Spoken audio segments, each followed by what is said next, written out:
Listo, pues iniciamos. Vale, pues muy buenas noches a todos. Iniciamos con nuestros trabajos dentro de Logia Aura de los jueves. Sabemos que estos son nuestros jueves, digamos, de tertulias, de pláticas. Y pues justamente la plática de hoy se titula El linaje de la teosofía. Aquí vamos a hablar justamente un poco de dónde viene el linaje. No pensemos específicamente en teosofía, porque uno a veces piensa la palabra teosofía y directamente lo asocia con Elena Blavatsky, ¿no? Pero realmente la palabra teosofía abarca mucho más. Yo creo que a veces es más fácil o más limpio de hablarlo como sabiduría divina. La sabiduría divina pues está presente en las enseñanzas de Elena Blavatsky, está presente en la gnosis, está presente en las enseñanzas de los Rosacruces, en las enseñanzas de la masonería.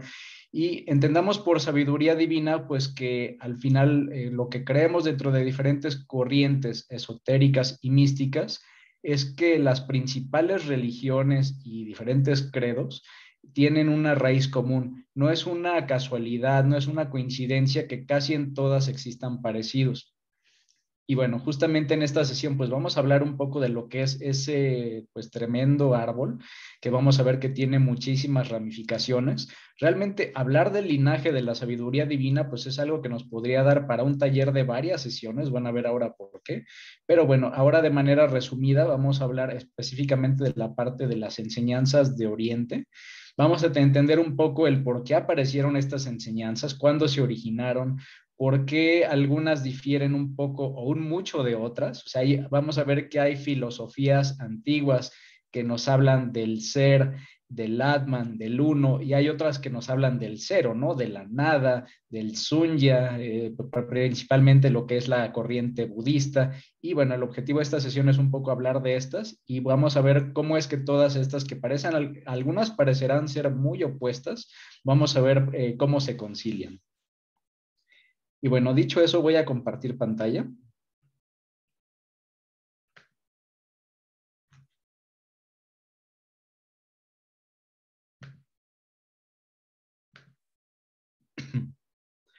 Vale, perfecto, pues iniciamos.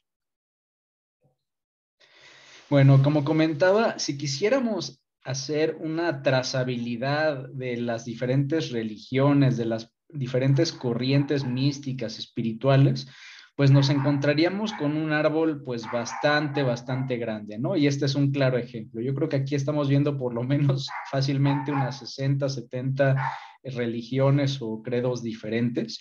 Y vamos a ver que estos pues no son aislados, no cada una nació de la nada, sino que usualmente vienen de enseñanzas más antiguas.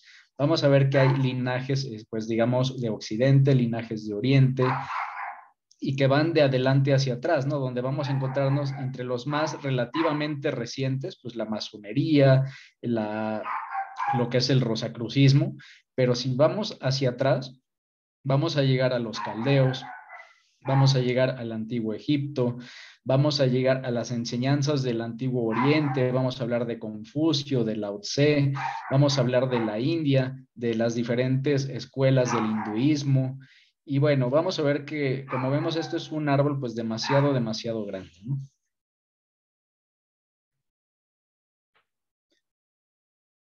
Y bueno, ¿cuál va a ser nuestra fuente para la plática de hoy? Siempre tenemos que basarnos en algo, ¿no? Si no nos basáramos en algo, pues estaríamos prácticamente improvisando.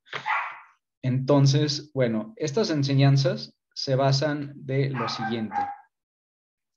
Un momento, perdón.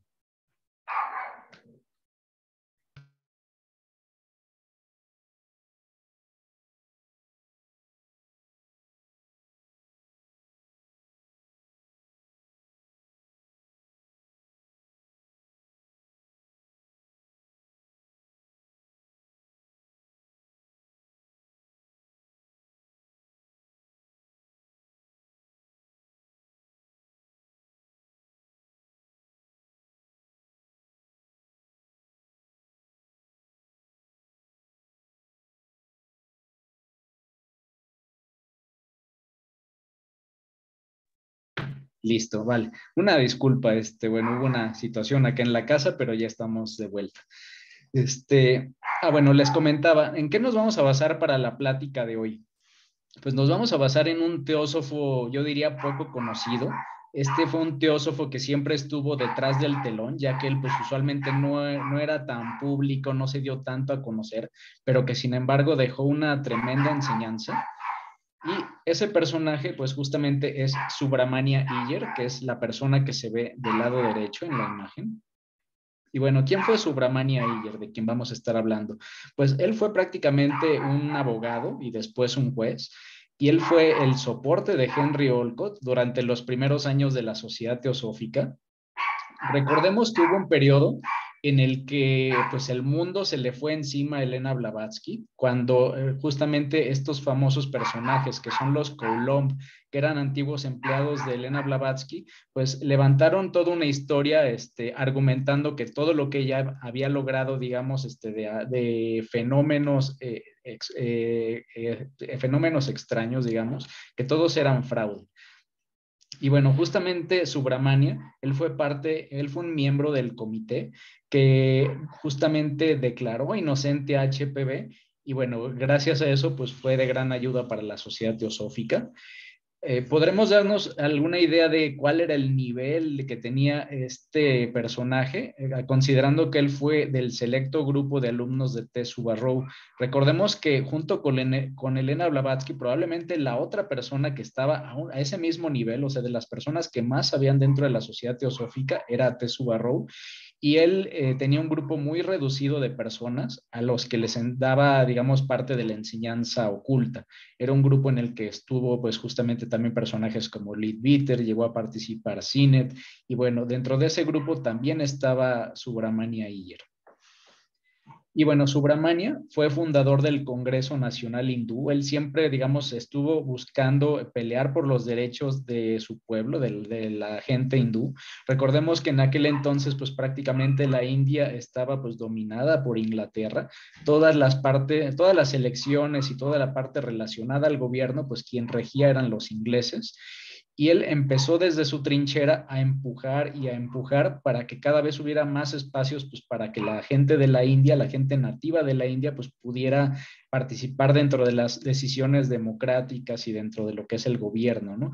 Entonces fue tan reconocido por estas acciones que incluso hoy en el Congreso, en la India, hay una estatua, pues en memoria de Subramania Iyer.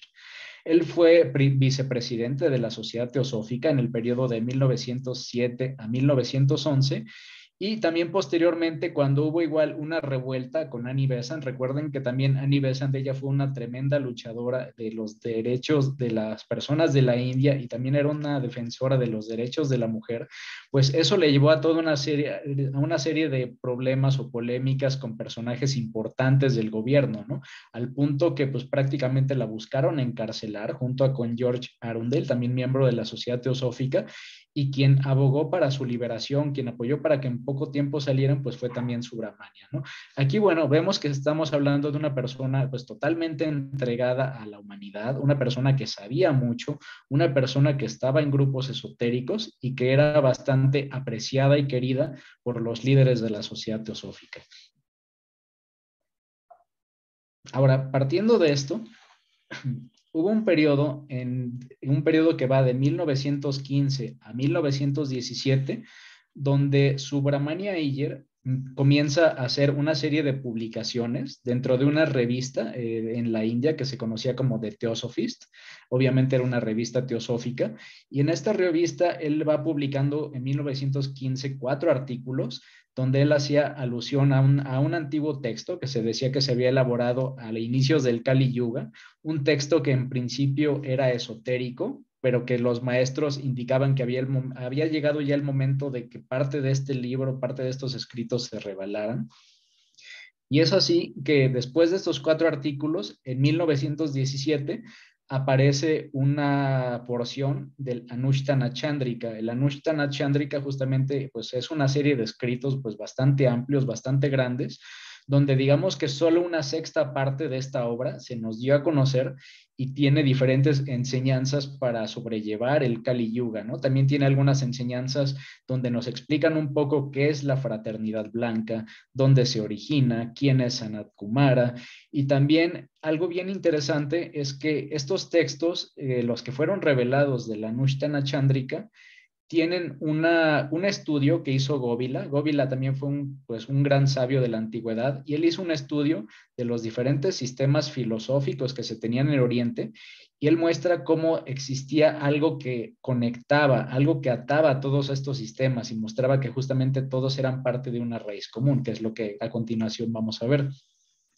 Entonces, bueno, sobre este texto que es el Anushtana Chandrika, que fue dado a conocer por Subramania Iyer, es de lo que nos vamos a basar para lo que vamos a estar comentando a continuación. Bueno, ¿de qué nos habla un poco el Anushtana Chandrika? Pues va desde prácticamente, hace referencia a la destrucción de los atlantes. Recordemos que en teosofía se nos dice que estamos en la quinta raza raíz, que es la raza aria, pero antes de esa quinta raza, pues estaba una cuarta, que era la raza de los atlantes. Se dice que esta era una raza que pues empezó bien, pero que después lamentablemente llegó a su periodo de decadencia. Comenzaron a haber guerras pues de poder muy fuertes dentro de los personajes de esta raza. Comenzaron a haber pues temas de materialismo, de búsqueda de riquezas. Recordemos que se dice que aquella raza pues no estaba limitada como nosotros estamos actualmente, ¿no? Digamos que ellos tenían una mayor capacidad de acción con respecto a sus facultades, por ejemplo, psíquicas. Ellos tenían acceso a energías y a situaciones que no nos podríamos ni imaginar. Y pues se dice que cuando esta raza llega a la parte de su decadencia, de mayores conflictos, pues el tipo de energías, el tipo de fuerzas que ellos podían manejar, pues eran mucho mayores de lo que hoy nos podríamos imaginar. Si ahorita estamos con miedo, con una posibilidad de una tercera guerra nuclear, pues imagínense en esta raza que se dice que ellos eran mucho más desarrollados, que tenían una capacidad de materializar con la psique, que podían hacer cosas pues, que para nosotros serían milagros, pues imagínense el nivel de destrucción que se causaría en una guerra dentro de esta raza, ¿no? Bueno, pues justamente se dice que hubo un conflicto muy grande y hay versiones que hablan de que los dioses los castigaron y hay otras versiones que dicen que pues más bien ellos mismos pues, se dieron, digamos, en la torre, ¿no? Con toda por el nivel de fuerzas tan grandes que manejaban. Y bueno, se dan estos conflictos de la raza Atlante y dentro de la raza Atlante había un grupo que se conocían como los Charvacas. Charvacas significa palabra agradable. Usualmente estos personajes dentro de la raza cuarta eran los sabios, eran personas muy espirituales, que ellos sí que no estaban sumergidos en el materialismo y eran pues digamos que los guías o era lo mejor que se podía tener de la cuarta raza raíz. Después, a raíz de estas diferentes guerras o castigos de divinos, o como se le pueda decir, pues viene todo este tema del hundimiento del continente. Donde vivían los atlantes, que era un continente, se dice, bastante grande, pues todo se comienza gradualmente a hundir. Hay partes que se van hundiendo, pues de hecho, en meses, en años, y se dice que la última parte de este continente que se hundió, que fue justamente el último fragmento de Poseidonis, ese se hundió, se dice, según estos escritos, aproximadamente en lo que sería el 9000 antes de Cristo. Vale, pues para ese entonces se podría decir que ya había desaparecido la mayor parte de la raza atlante, ya pues quedaban nada más algunos vestigios. Y ahora pasamos a lo que es pues, del panorama actual, ¿no? En el panorama actual, ¿qué es lo que nos explica el Anushtana Chandrika? Pues nos dice que primordialmente, después de todo este desastre, pues hubieron dos razas, ¿no? Por una parte, aparecía la raza aria, que es la que conocemos como la quinta raza, la evolución de la raza atlante. Y la raza aria, usualmente donde inicia y donde se consolida principalmente es al norte de la India.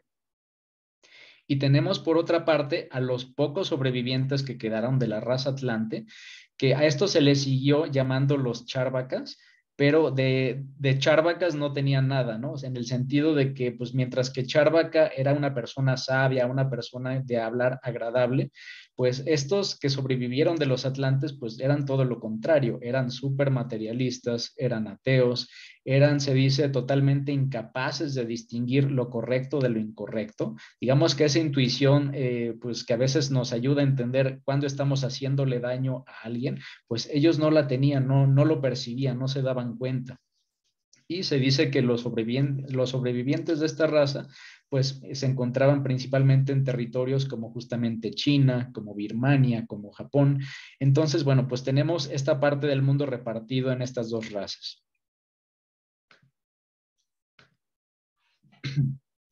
Ahora, a partir de que tenemos estas dos razas, vamos a ir viendo que aparecen dos, digamos, una clasificación doble de la enseñanza. Una ramificación de la enseñanza es lo que se conoce como el Atma Darsana, que en el Atma Darsana, pues sí que se cree que existe toda una jerarquía divina que nos cuida, se cree que existen dioses, se cree que después de la muerte, pues hay situaciones de reencarnaciones y hay planos superiores a los cuales uno puede aspirar. Se cree que hay, en esta enseñanza, pues hay tres aspectos, que es el aspecto de devoción, que se conoce como bhakti, el de acción, que es karma, y el de conocimiento, que es jnana. Y en el Atma Darsana se habla de que hay dos senderos, uno de ida y otro de regreso, uno que te lleva a la materia y otro que te regresa digamos, al sujeto, al Atma. Y al multiplicar estos tres aspectos por los dos senderos de ida y de retorno, pues se dice que hay 6 dársanas dentro del Atma Darsana. Entonces, el Atma Darsana, usualmente, esta era la creencia o era la enseñanza que tenían los de la quinta raza raíz. El Atma Darsana, pues prácticamente era el de la raza aria, los que estaban al norte de la India. Y vamos a ver que después aparece otra enseñanza que es basada en el anatma. Si el atma es digamos, el sí mismo, el yo mismo, es pues, el yo superior, el anatma pues sería la nada, sería el vacío. Y por tanto, pues sería la ilusión, sería la materia, que es la prakriti. Entonces, el prakriti darsana, pues prácticamente es el que se va enseñando del lado de los atlantes, del lado de los charvakas, y vamos a ver que pues aparecen diferentes escuelas como la Lokayatika, la Madhyamika, la Yogachara, la Sutántrica, la Vaibhashika y la Digambara. Vamos a ir hablando de cada una de estas brevemente, pero bueno, esta es prácticamente la clasificación que hace Govila de estos dos sistemas, que son al final pues, las ramificaciones de la sabiduría divina. Recordemos que la enseñanza, aunque es una, la enseñanza la tenemos que ir adaptando, la tenemos que adaptar de acuerdo al tiempo en el que estamos viviendo, de acuerdo a la sociedad y su grado de evolución en el que se encuentra. Entonces los maestros pues tenían esto muy presente, ¿no? Y de ahí que vamos a ver que hay unas enseñanzas que parecen tremendamente materialistas o que a veces parecieran nihilistas, ¿no? Que pareciera que no creen en nada, que creen en el vacío, pero que sin embargo era lo que les podían enseñar a estas personas que pues digamos que estaban tan retrasadas en su desarrollo espiritual. Los tenías que llevar un poco de la mano de acuerdo a lo que ellos sí entendían, porque si no, pues simplemente no iban a seguir esta enseñanza, iban a desconfiar de la enseñanza. Y bueno, comenzamos con el grupo del Anatma o el Prakrita Darsana. La primera, digamos, escuela que aparece dentro de estas que no creen en nada, que creen en el vacío, que creen que lo único que hay es materia, pues son los Lokayati, bueno, son los Charvakas. Los Charvakas fueron los que prácticamente iniciaron con esta filosofía, la Lokayatika. Y ¿qué es la forma de distinguir esta escuela? Pues esta frase nos lo dice todo, ¿no? Que dice, aquello que impregna al mundo, es decir, la materia de la cual todos los mundos están hechos. O sea, para ellos no hay más que materia. Todos los mundos al final solo tienen un componente de materia. Su fundador se dice que fue Brihaspati. Ellos rechazan a los Vedas, o sea, ellos no creen en las escrituras de los Vedas. Su enseñanza pues es básicamente materialista y hedonista, o sea, para ellos pues prácticamente después de morir ya no hay nada. La vida pues existe mientras tienes un cuerpo. En el momento en el que ese cuerpo pues se desintegra, pues la vida desaparece, ya no queda absolutamente nada. Y partiendo de eso, de que después de morir no hay nada y que todo esté en el cuerpo, pues obviamente se vuelven muy hedonistas. Ellos se enfocan pues justamente en la búsqueda del placer, en conseguir más territorios, en hacerse de riquezas, en, digamos, pues gozar de ese periodo de vida que está sustentado en la materia, en el cuerpo.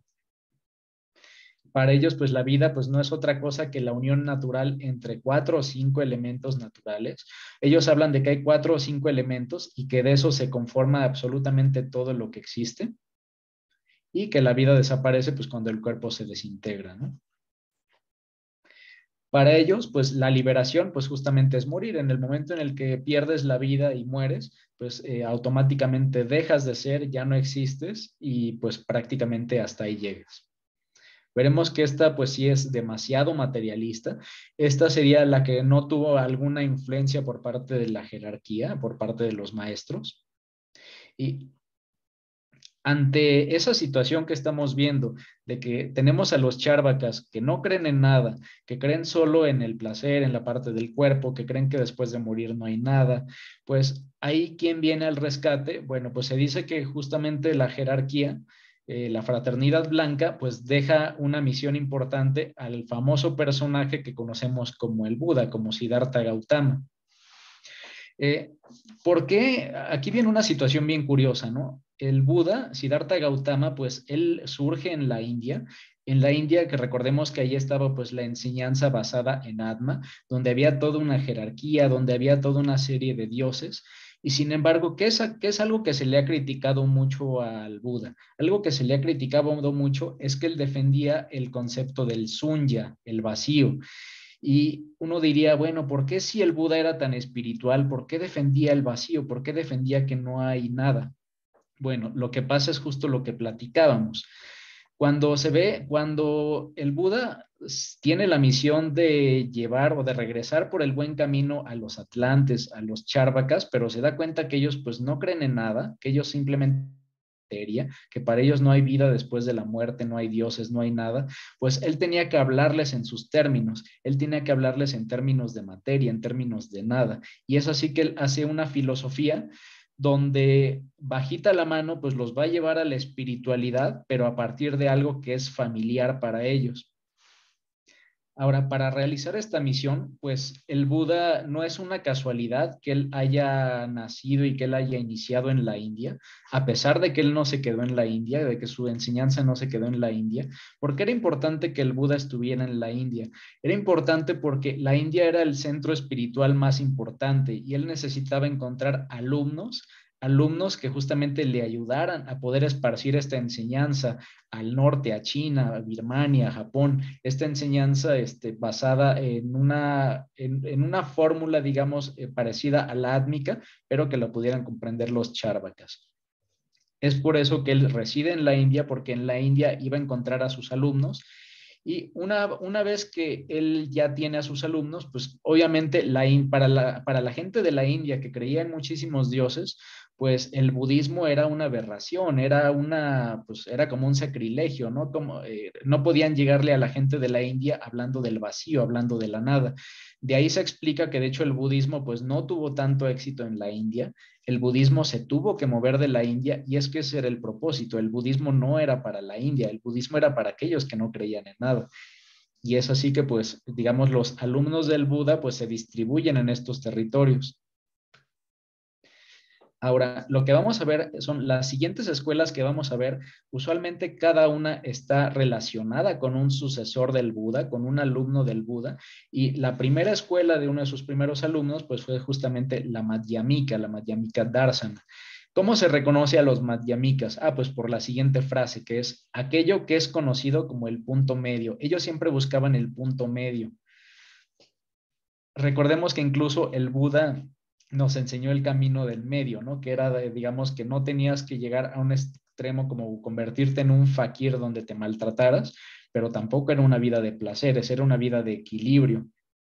Ahora, los Madhyamikas, pues justamente es una Buda Darsana, o sea, está basada en las enseñanzas del Buda.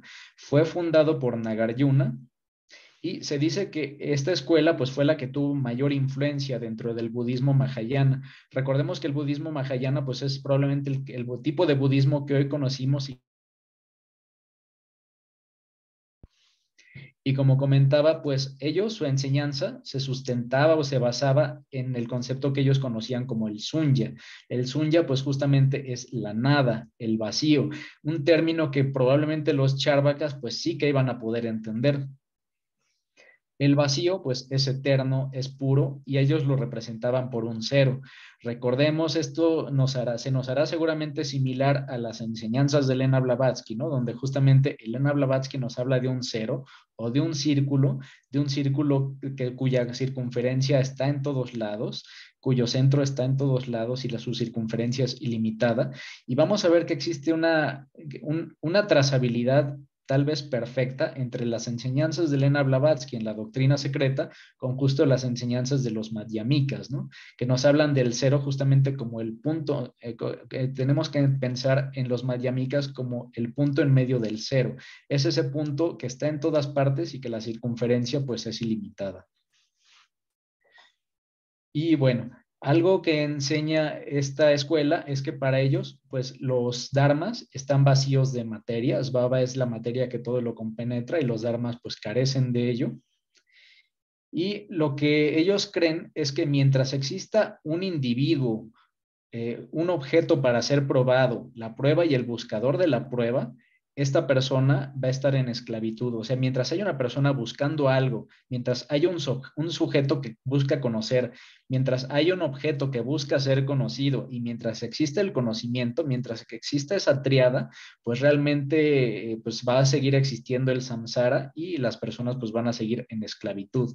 La liberación se da cuando uno se da cuenta de que el sujeto, el objeto y el conocimiento, pues ninguno existe o todo es parte de una misma cosa.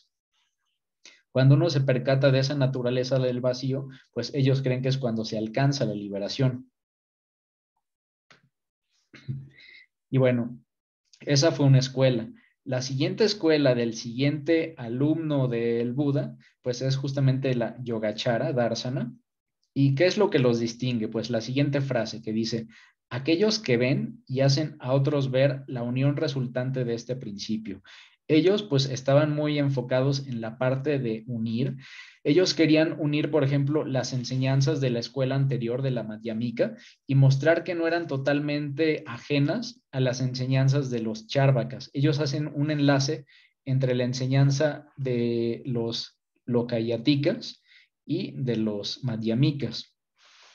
Y es a partir de esa unión entre estas enseñanzas que, bueno, viene esta parte de la enseñanza de esta escuela. Su principal exponente se dice fue Asanga, y ellos también creían en el vacío, también creían en el sunya, pero además de eso, ellos creían en otro concepto, que era el vijnana. Ya habíamos dicho que los madhyamikas, ellos creían que el que exista un conocedor, un objeto a ser conocido y el conocimiento, el que exista eso, eso era ilusión, ¿no? A diferencia de ellos, los yogacharas, ellos creen que al menos sí que existe un principio cognitivo, un principio que es eterno, con el cual todo se puede conocer. Ese es autoexistente, ese existe por sí mismo, nadie lo creó, no hay una causa atrás de él. Y ese es la raíz por la cual existe esta triada, ¿no? Del conocedor, el objeto conocido y el conocimiento. Sin embargo, aunque existe esta parte que es permanente del Vijnana, lo que es el mero acto de conocer, ellos creen que ese sí es efímero, que se va cambiando una y otra vez, y ese sí es esclavitud, esa es ilusión, ese es momentario, ese es momentáneo. Quien pueda pasar de esa triada y pueda llegar a lo que es el principio cognitivo, el vijnana, pues sería quien justamente se libera. Ahora, la siguiente escuela que tenemos es la sutántrica, también de un alumno del Buda, y lo que los caracteriza es lo siguiente, que es esta frase. Aquellos que reconocen el hilo que compenetra todo y por el cual todas las cosas son como cuentas ensartadas en él. Ellos también creen en el concepto del sunya, del vacío, pero ellos además creen que ese vacío, para ellos no es exactamente vacío, sino que es un plenum, es algo que todo lo contiene, es la fuente de todo, es algo que nos compenetra a todos y que nos enlaza a todos como si fuéramos hilos, que podemos entender que a todos los niveles, por ejemplo, a nivel atómico, a nivel de una galaxia, a nivel del cuerpo humano, pues todo no es más que una serie de conciencias, una serie de cuerdas que están entrelazadas entre sí, y esas cuerdas pues es justo por lo que se le da el nombre a Sutántrica, a esta escuela. Recordemos que sutra significa hilo. Y bueno, para ellos, pues el universo que vemos es una ilusión y esa ilusión es la agregación de otros átomos que son mucho más sutiles, que son los paramanos. Dentro de las enseñanzas ocultas, ahí donde se nos dice que uno, por ejemplo, mediante la meditación, mediante el servicio y mediante diferentes prácticas, uno va purificando su vehículo. Al purificar tu vehículo, pues tú vas a ir teniendo acceso a átomos cada vez más sutiles y se dice que cuando tú llegas a los átomos, digamos, más sutiles de todos, que serían los átomos paramanos, es cuando te puedas dar cuenta de lo que es real y puedes, digamos, conocer a Dios. Entonces, pues para ellos era muy importante llegar a estos átomos, a estos paramanos, que era la raíz de todo, y para eso había diferentes métodos de purificación. Para ellos, pues no existe un sí mismo independiente del universo, o sea, no hay un Dios creador, no hay un Dios que cree el universo, más bien, pues el universo es Dios, Dios está en todo, el sí mismo está en todo, no existe una independencia, no hay una dualidad, todo es una misma cosa. Y de igual modo ellos creían que cualquier conocimiento que pudiéramos adquirir dentro de esta vida material, pues solo es momentáneo. Y bueno, como decía, este hilo que compenetra todo, pues es justamente ese mismo vacío, ese mismo sunya. Eso que para nosotros sería vacío, pero que realmente para alguien que ya salió de la ilusión, el vacío es el todo, es una especie de paradoja. Y bueno, la siguiente escuela es la Vaibhashika Darsana. De ellos se dice lo siguiente: aquellos que aceptan y reconcilian con su sistema a los otros sistemas expresados en lenguajes diferentes al suyo. Lo que caracteriza a estos es que ellos ven todos los sistemas anteriores de los que platicábamos y ellos dicen, no, pero es que todo esto es una misma cosa, todos estamos hablando de lo mismo. Lo que pasa es que el lenguaje tal vez no nos ayuda. Aunque todo es lo mismo, todos lo estamos expresando de diferentes maneras. Justamente esa parte de diferir en la forma de expresarse es lo que se conoce como vivasha y por eso se llamó Vaibhashika esta escuela. Entonces, ellos son como unos integradores de todos. Ellos encuentran que hay una parte de realidad, de verdad en todas las otras enseñanzas y tratan de integrarlas. La única diferencia que tienen, por ejemplo, con los anteriores, con los sutántricas, es que ellos no creían en la inferencia como instrumento de prueba. La escuela anterior, la sutántrica, creía que si tú podías, mediante la inferencia, descubrir algo, ese algo que descubrías te iba a ayudar a descubrir otras cosas más complejas y así ibas a seguir descubriendo y descubriendo y descubriendo en cadenita hasta que ibas a llegar al gran misterio, ¿no? Al gran descubrimiento. Bueno, en este caso, esta escuela, pues ellos no creen en esa parte de que puedes llegar a la verdad a partir de puras inferencias progresivas. Y bueno, ya la última escuela es la Digambara Darsana. Esta también pues fue como todas las que mencioné, una escuela pues basada en las enseñanzas del budismo. Fue fundado por Jina. De Jina lo que se dice, lo que menciona Govila en sus escritos es que Gina era probablemente del mismo nivel o incluso superior al propio Buda. O sea, él prácticamente tenía la condición de Dios. A él se le menciona en estos escritos como un Deva, que es un celestial, como un Arhat, un ser adorable, y un Parameswara, un señor supremo. Entonces, digamos que era uno de los personajes más grandes de la jerarquía, o sea, prácticamente uno de los importantes dioses que se materializó, que descendió, digamos, se encarnó para poder dar esta enseñanza. Por eso mismo es por lo que Govila, él considera que de todos los sistemas que estamos ahorita platicando, el Digámbara probablemente sea el más completo, el que podría ser comprendido por las mentes, digamos, más evolucionadas, ¿no? O por las conciencias más evolucionadas. Y dentro de esta enseñanza, pues se nos dice que hay una dualidad, ¿no? Que el universo tiene una dualidad, donde en esa dualidad pues existen cosas animadas e inanimadas, y el universo no conoce a Dios.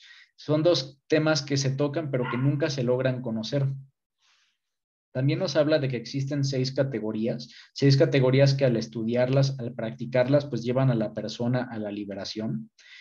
Y para ellos, pues la vida era de tres tipos, según algunos, y según otros, la vida era de cuatro tipos.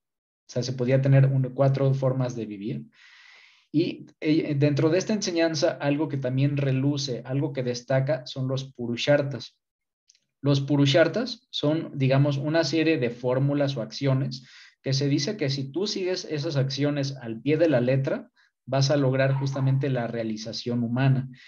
Hay purushartas que están orientados a la parte de la devoción, hay purushartas que están orientados a la parte del conocimiento, hay purushartas que están orientados a la parte de la acción y hay purushartas que están orientados a la parte de la síntesis o el yoga. Entonces, todas estas acciones se dice que quien las ejecutara al pie de la letra y las realizara siempre durante su vida, pues se iba a poder liberar. Dentro de esta enseñanza, pues se ahonda mucho en el tema del karma y de hecho se dice que nuestro cuerpo, pues justamente está moldeado por el karma que ya traíamos. No es una, para ellos no es una casualidad, no es una coincidencia que tengamos el temperamento que tengamos el intelecto que tenemos, que si somos altos, bajitos, morenos, güeritos, bueno, hasta ese tipo de situaciones, o si tenemos una situación, un problema, una deficiencia, una enfermedad congénita, pues todo eso que conforma nuestro cuerpo se dice que no es azar, sino que fue resultado del karma. Y se dice que hay dos senderos, uno que es el descendiente, que es basado en conseguir, digamos, prosperidad aquí en el mundo material, que no se considera que sea malo, o sea, es al final también un sendero y muchos pues lo recorren, pero después de que pasas por el sendero del descenso y ya tuviste, digamos, prosperidad material, ya tuviste amor material, ya tuviste, digamos, ya disfrutaste de lo que podías disfrutar dentro de este mundo mayábico, va a llegar un momento en el que probablemente te vas a cansar de ello. Y cuando te canses de eso, vas a llegar a topar con el siguiente sendero, que es el sendero ascendente. Es el sendero en el que ya no te interesa el placer, ya no te interesan las riquezas, ya no te interesan las propiedades, ya no te interesa una familia, una pareja, y lo que quieres es simplemente liberarte, ¿no? Y prácticamente te alejas de todo lo que tenga que ver con la materia. Ese es el sendero ascendente y bueno, pues prácticamente se dice que esto es una especie de ciclo de ascensos y de descensos. Y bueno, estas fueron las enseñanzas digamos, del Buda, las enseñanzas basadas en el no ser, en el vacío, en la materia. Ya explicamos el porqué de hablar de vacío. Realmente lo que aquí se dice es que el Buda, pues como tal, no creía en un vacío, pero que era la mejor forma de explicarlo. Él aparte sí que creía que existía una jerarquía y era parte de esa jerarquía, pero bueno, pues esa era la forma de poder dar esta enseñanza y hacer llevar a los charvakas, pues justamente por el sendero por el que sí estaría recorriendo la quinta raza raíz, la raza aria que estaba al norte de la India. Ahora, explicado esto, pues ya pasamos con el otro rubro del árbol, que es el Atmadarsana. Dentro del Atmadarsana, pues sí se cree que existe una jerarquía, sí se creen los dioses, sí se cree que no hay vacío, más bien existe un plenum, que todo es pleno, que al morir tú sigues existiendo, que no hay un inicio ni un final. Y el Atmadarsana lo que lo caracteriza, que recordemos que esto era lo que sí se enseñaba, por ejemplo, al norte de la India, pues estas escuelas se basaban en los Vedas, ellos sí creían en la autoridad de los Vedas, cosa que no ocurría en las anteriores escuelas de las que platicamos. Y para ellos existen, digamos, tres caminos o tres acercamientos. Para poderte realizar, pues tú puedes realizarte por la parte devocional, que es la bhakti, puedes realizarte por la parte de la acción, que es el karma, o puedes realizarte por la parte del conocimiento, que es la ayana. Y ahora, de esos tres acercamientos, pues también existen tres visiones de Dios, de acuerdo a estas escuelas. Para ellos existe una visión de Dios que es la jiva. La jiva es, pues, o la jiva, justamente es aquello que nos permite estar aquí vivos, es esa energía que nos compenetra a todos, esa energía que es inteligencia, esa energía que hace que los átomos se organicen, esa energía que nos hace pensar, esa energía que hace que las plantas pues tengan sus procesos y se reproduzcan, esa vida que está latente en todas partes es lo que se conoce como la yiva. Ahora, en el momento en el que esa vida que está latente en todas partes es consciente de yo soy yo, y tiene un ego. Entiéndase ego no como lo manejamos tradicionalmente, sino que entiende que hay una parte espiritual. En el momento en el que te preguntas quién soy yo, de dónde vengo, etcétera, ya estás en el territorio de Atma. Atma es la parte del espíritu. Y es cuando te das cuenta de que pues tú eres más que vida, eres más que carne, eres más que un cuerpo. Y el tercer estado es cuando tú te das cuenta que esta vida que tú eres, este espíritu que tú eres, es exactamente el mismo espíritu y es la misma vida que todos los demás seres que están a tu alrededor. Cuando llegas a esa parte de la unidad, de sentirte uno con los todos, muchas veces estado que se relaciona con el samadhi, se dice que tú ya estás acercándote a Dios, pero desde la perspectiva de Paramatma, que es para es más arriba, entonces esto es más arriba de Atma y es justamente pues el alma suprema, ¿no? Lo que probablemente Elena Blavatsky mencionaba, por ejemplo, como el anima mundi, que compenetraba todo, que lo era todo. Y bueno, de estas tres visiones de Dios y estos tres acercamientos, pues se dice que se tienen que multiplicar por dos. ¿Por qué se multiplican por dos? Porque platicábamos ya que existe un sendero de ida basado en la parte objetiva, en la parte material, y también existe un sendero de regreso, que es la parte subjetiva. Entonces, como estas tres visiones de Dios se multiplican por estos dos senderos y estos tres acercamientos, Bhakti, Karma y Jnana, también se multiplican por esos dos senderos, pues se dice que realmente son seis. Tenemos seis formas de ver a Dios, tenemos seis formas de acercarnos y de hecho, curiosamente, existen para ellos también seis elementos, que esos seis elementos pues son la tierra, el agua, el fuego, el aire, el akasha, que nosotros probablemente lo relacionaríamos con el éter, y lo que es la mente, el yo soy yo, que es lo que también se le conoce como el ahamkara.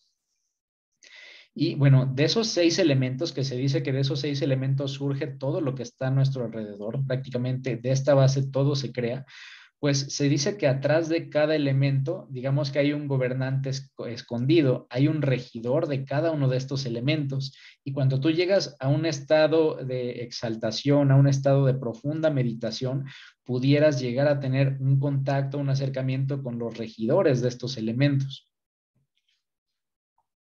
Y bueno, del mismo modo que hay pues tres acercamientos que se multiplican por dos, pues tenemos seis clases de aspirantes que ya mencionamos, ¿no?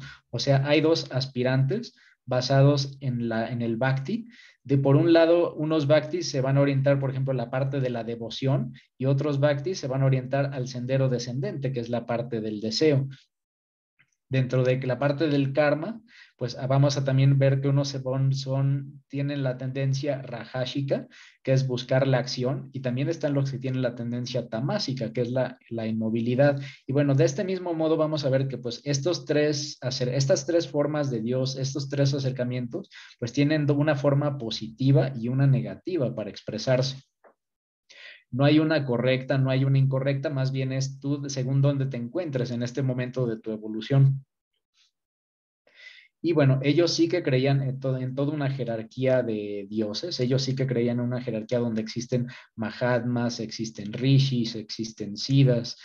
Y bueno, ahora de esta enseñanza que está basada en estos dos senderos, por estas tres visiones, pues se generan seis escuelas, seis Atmadársanas, que tenemos por una parte la Vedanta, que son los que pues siguen al pie de la letra los Vedas. Es una visión yo diría, refrescada de los Vedas. Tenemos también la parte de la escuela del yoga con Patanjali, que bueno, es tan conocido y querido por varios teósofos. Tenemos la escuela Samkhya, donde se relaciona con Sankaracharya y con Kapila. En la Sankhya, pues aquí nos hablan mucho, por ejemplo, de las diferentes envolturas, de las diferentes koshas, y cómo una persona tiene que ir quitándose las veintitantas koshas que existen para llegar pues, a la iluminación, ¿no? Y esas koshas están justamente relacionadas al final con estos seis elementos de los que hablamos. Tenemos también la escuela Mimamsa, cuyo exponente fue Yamini, la Nyaya, cuyo exponente fue Gotama, y la Nyaya justamente, platicábamos que había quienes buscaban el conocimiento de todo mediante inferencias, ¿no? que si tú podías entender cómo funcionaba una planta, después ibas a entender cómo era que se comportaba un animal, de ahí ibas a entender tal vez cómo funciona el ser humano y de ahí tal vez ibas a entender cómo funcionan los dioses y de ahí vas a llegar al conocimiento de, pues, de qué es Dios, ¿no? Esa parte de conocer de manera progresiva una y otra vez mediante una y otra inferencia, pues justamente es la Nyaya. Y por último tenemos la Vaisheshika, que fue llevada pues por Ganada. Y bueno, esto como ha sido como mucho contenido, preferí que la sesión fuera un poco más corta. Hemos terminado ahorita ya con esta parte del Sendero de Oriente. Vamos a buscar después tener otra sesión donde vamos ahora a voltear a Occidente, donde vamos a hablar pues justamente pues del neoplatonismo, de los platónicos, de Pitágoras y los pitagóricos. Vamos a hablar de la enseñanza de Egipto, la enseñanza de los caldeos, cómo esto llegó a la Gnosis, cómo esto llegó a los Rosacruces, a los masones, y bueno, eso sería parte de la siguiente sesión. Y pues dicho esto, pues prácticamente ya estaríamos terminando esta exposición. Esta fue una exposición pues relativamente más breve. Y bueno, continuamos a la parte de preguntas y respuestas para quien tenga algún comentario, algo que le haya llamado la atención de las diapositivas. Adelante. Igual, ya saben, la mecánica es levantar la mano dentro de la herramienta y les vamos a ir dando la palabra. Y adelante, Salomón, buenas noches. Hola Manuel, hola a todos, buenas noches. Oye Manuel, ¿y todas estas escuelas se fueron dando de acuerdo con cómo iba avanzando el tiempo? Porque veo que fue avanzando, o sea, fuiste mencionando las escuelas, pero cada vez se iban haciendo un poco más espirituales, más seguidoras del Buda. No sé si estoy bien o cómo se fueron dando. Sí, mira, fíjate que en los escritos no hay algo que exactamente nos clarifique si esta evolución fue progresiva en el tiempo. Pareciera ser que en muchos casos sí, pero no es seguro. Y digo no es seguro porque también, por ejemplo, está la escuela, la de Gina, la Digámbara, que es la que nos aparece ahorita al final y que era como la más avanzada. Y sin embargo, se dice que Gina fue todavía anterior a el Buda. Entonces, eso o sea, sería una contradicción a este pensamiento de que van evolucionando en el tiempo, ¿no? Entonces, no hay como que una regla, Salomón. Probablemente algunas serán en el tiempo, otras, recordemos que aunque sea un mismo tiempo, hay geografías que están más evolucionadas que otras geografías, ¿no? Puede haber una geografía que tal vez ahorita es muy espiritual y luego nos vamos a otra isla remota y vamos a ver que pues la espiritualidad está pues muy primitiva, ¿no? Entonces sí no hay como que algo, no hay algo claro sobre esto, Salomón. Sí, oye Manuel, otra cosa, con respecto a los personajes o a los últimos habitantes ¿cómo se llama? De la cuarta raza, que se vinieron a la India o se vinieron a otros lugares fuera de la Atlántida. Yo tenía entendido que eran las personas más sobresalientes o más espirituales, sin embargo, pues traían mucho de esas enseñanzas o de esa decadencia de lo que fue la Atlántida, ¿cierto? Así es, Salomón. Recuerda que al final, pues todo esto es un péndulo, ¿no? Y seguramente mientras había personajes muy espirituales, que eran los que les conocía originalmente como charvacas, pues también había personajes, pues muy materiales, ¿no? Muy materiales que seguramente buscaban hacerse de poder, hacerse de territorios, casi, cosa que casi nunca ocurre, ¿no? Y pues probablemente del conflicto entre estas ideologías, pues vinieron estas destrucciones pues tan grandes que hoy pues no dejaron ni rastros, ¿no? Pero sí, pues se podría decir que había de los dos, pero pues lamentablemente predominó pues la destrucción. Muchas gracias, Manuel. ¿Vas a grabar esto y lo vas a pasar al WhatsApp o no? Sí, Salomón, de hecho, está grabando, justo la idea es, digo, yo ahorita pues creo que hablamos como de 10 escuelas muy rápido. La idea es que después puedan recurrir al video, si les interesa, pues puedan meterse a investigar pues cuál fue la escuela Madhyamika, cuál fue la escuela Sangya y cualquiera de estas y que puedan pues profundizar en este estudio, ¿no? ¿Por qué es importante? si sobre todo para quienes les interese meterse a fondo en la enseñanza de Elena Blavatsky y particularmente en la doctrina secreta, Elena Blavatsky tiene a veces la ocurrencia de hablar de repente de los de la Vedanta y de los de Madhyamika como si fueran tus amigos de toda la vida, ¿no? No te da un contexto. Entonces tú vas a ver que de repente te está hablando del Sunya y después te está hablando de los koshas y pues te puedes perder un poco. En cambio, si tú ya tienes algunas bases para diferenciar estas escuelas, pues cuando leas la doctrina secreta vas a saber ahorita me está hablando de la escuela madhyamika seguramente, y ahorita me está hablando de la escuela yogachara, ¿no? Pero así ya puedes ir ubicando todo dentro del sistema. Entonces yo creo que sí es bastante útil después revisar los videos y pues estudiar. Muy amable, Manuel. Buenas noches a todos. ¿De qué, Salomón? Y vale, pues creo que ya no hay más manos levantadas.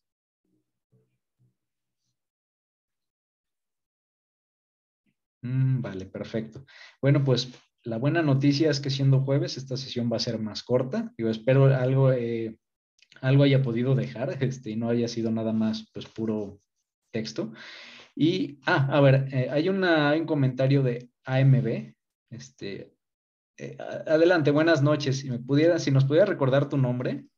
Sí, Alejandro. Ok, perfecto, Hola, Alex. ¿qué tal? Bienvenido. Sí, mi pregunta es, ¿dónde ubicarías a Krishna y a la Bhagavad Gita, por ejemplo? Ok, pues justamente ellos estarían dentro de la parte de la enseñanza átmica, dentro de la parte de la India. Y ellos, de hecho, por ejemplo, toda esta parte que platicamos de la Atlántida, del hundimiento del último territorio, se dice que fue en el menos 9000 antes de Cristo. Y en este caso, la parte de Krishna prácticamente su legado fue justo cuando fue el inicio del Kali Yuga, que es la muerte de Krishna, y el inicio del Kali Yuga, que es 5000 años para atrás, que sería entonces como en el 3000 antes de Cristo. En ese periodo, pues ellos, pues prácticamente esto se ataría a la enseñanza de la Atma Darshana, y pues es justamente algo que estudia mucho Góbila. Góbila fue el que nos presentó o el que estudió esta sistematización que ahorita vimos. Y justamente es curioso porque Góbila, él publica una versión, digamos, oculta del Bhagavad Gita. Y él en esa parte la menciona que es toda esta enseñanza de Krishna y del Bhagavad Gita está relacionada justamente con la parte de la Atma Darsana. Ok, gracias. No, ¿de qué, Alex? Y vale. Bueno, pues creo que ya no tenemos más comentarios. Hay uno de Carlos. Buenas noches, Carlos. Adelante, bienvenido. Buenas noches, Manuel. Buenas noches, grupo. Yo nomás me gustó mucho lo de los charbacanas. No sabía nada de ese tema. Siempre me gusta a veces los temas como orígenes. Hay muchas especulaciones, videos, información que uno nunca puede a veces corroborar, pero en esta sesión me gustó la parte cómo iniciaste. Y pues me gustaría preguntarte algo respecto bueno, hoy tocaste el Oriente, después vas a ver Occidente, pero algo que me retumba la cabeza es, Elena nunca llegó a tener algún contacto o conocimiento, digamos, centroamericano, sudamericano o americano como tal, porque a veces encuentro similitudes, eh, como ella las encuentra en muchas tendencias filosóficas y de otros conocimientos, pero pues por ejemplo con el Popol Vuh sí menciona a veces en el libro de Isis Sin Velo, menciona algunas cosas, pero en el toltequismo y mucha de esa conocimiento o tendencia, a veces que he leído he encontrado como similitudes, cosas por ejemplo del cero, geometría sagrada que tenía Platón, pero que también la encontramos en otros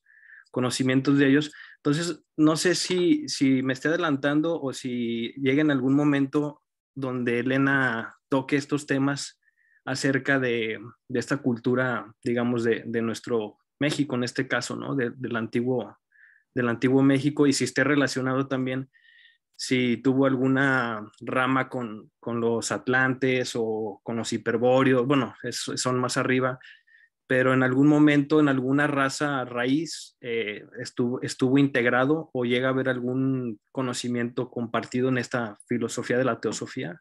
Gracias. Vale, no, ¿de qué, Carlos? Pues sí, bueno, sí que existe un conocimiento, digamos, sobre la parte prehispánica o sobre estas religiones de América, donde ella sí que lo relaciona principalmente con las enseñanzas de Oriente. Espero no decir algo incorrecto, pero creo que hay una parte donde justamente hace alusión a sobrevivientes de la Atlántida, que son los que generan, digamos, los que llevan a América parte de estos conocimientos. Recordemos que también, pues justamente Elena Blavatsky hizo diferentes viajes, hizo un viaje a México, otro a Perú, y se dice que estos viajes, pues no fueron porque Elena quería pasear, ¿no? Sino que tenían un motivo. Se dice que ahí ella iba a encontrar una enseñanza, que iba a encontrar maestros que le iban a complementar su sendero. Entonces, seguramente sí que existe una conexión, aunque en este momento, siendo honesto, todavía no la he estudiado, pero seguramente habrá otros compañeros teósofos que probablemente ya abordaron esa parte de la relación entre lo de, digamos, lo prehispánico, lo de América y la parte oriental. Gracias, Manuel. ¿No? ¿De qué, Carlos? Y, bueno, justamente aquí está también Tere Ayala. Buenas noches, Tere, bienvenida. Hola, muchas gracias, Manuel. La verdad es que está bien interesante tu charla. Estas dos líneas, ¿no? Como aparentemente se contraponen una con la otra, pero que en la segunda que nos explicabas muy bien, ya se deja ver, ¿no? Cómo es este hilo de la tradición aryasanga. Y tratando de empatar con la pregunta del amigo anterior, ¿no? De Carlos, Blavatsky en la doctrina secreta menciona acerca de esta línea de tradición que empata con al menos, bueno, con todas las culturas que se desarrollan en este continente, pero ella hace varias referencias, entre estas, por ejemplo, con respecto de los mayas. Ahí nombra un libro que hasta la fecha se sigue estudiando, los epigrafistas mayas siguen estudiando este libro que se llamó el libro de los misterios de los mayas y los quichés, de Brasseur de Bourbeau, que fue un francés que hacía expediciones que mandaban, por lo menos en su caso, Napoleón Bonaparte, ¿no? Sabemos que muchos de los códices se fueron a Italia y otros países europeos para ser estudiados, porque de alguna forma, pues, estas órdenes que ya tú mencionabas, ¿no? Más actuales como la masonería, pues tenían interés en estudiarlas, ¿no? De hecho, el silabario que se hace para poder descifrar el maya es un silabario que se le debe a Fray Diego de Landa y que se hace justamente porque la corona, en ese entonces que era descendencia de Felipe II y todos estos que pertenecían a la orden del Vellocino de Oro, que no podía rebasar un número de 13 miembros, ¿no? Es mandado a hacer toda una lista de esto que se había quemado, ¿no? Después de la mal llamada conquista, ¿no? De la invasión española. Y ahí es donde entonces Fray Diego de Landa se da la tarea de hacer un silabario que sirve de mucho porque de ahí entonces se puede leer el maya a partir de ahí, a diferencia de otros códices que no pueden ser leídos, ¿no? Como en esta escritura jeroglífica. Entonces, curiosamente, estos libros que Blavatsky menciona en la doctrina secreta todavía pueden ser consultados. Anda por ahí unos PDF en internet. Yo recuerdo que por ahí camarones, por favor. y está muy interesante porque hasta la fecha los epigrafistas lo siguen consultando, ¿no? Ahí hay muy buenos dibujos de estelas mayas y yo creo que sería bueno que pues sí, se abordaran ahí, pues ya como que los que tienen un estudio más puntual o una curiosidad ya más puntual, ¿no? Pero siempre se refirió a las culturas de este continente con bastante admiración y respeto, ¿no? Entonces, sí deja ella escrito en la doctrina secreta que todavía hay referencias que se pueden consultar. Pues esa era mi comentario. Gracias, Manuel. Perfecto, no, pues al contrario, Tere, mil gracias. Fue una respuesta bastante completa. Seguramente ayudó bastante ahorita con Carlos. Y bueno, pues vale, creo que ya no veo más manos levantadas. De ser así, pues estaríamos ya finalizando la sesión de hoy. Mil gracias a todos. Los invito a seguirnos acompañando a las sesiones de Logia Aura. Recuerdo que los lunes es el estudio de Isis Sin Velo y el próximo jueves pues vamos a seguir con este tema del linaje, pero para abordar la parte justamente occidental, ¿no? Con lo que ya hablamos, los masones, los rosacruces y mucho más atrás. Pues muchísimas gracias a todos, que tengan una excelente noche y ya nos estaremos escuchando pronto. Gracias. Mil gracias, bendiciones. Gracias. Gracias. Buenas noches. Gracias. Buenas noches. Bendiciones para todos.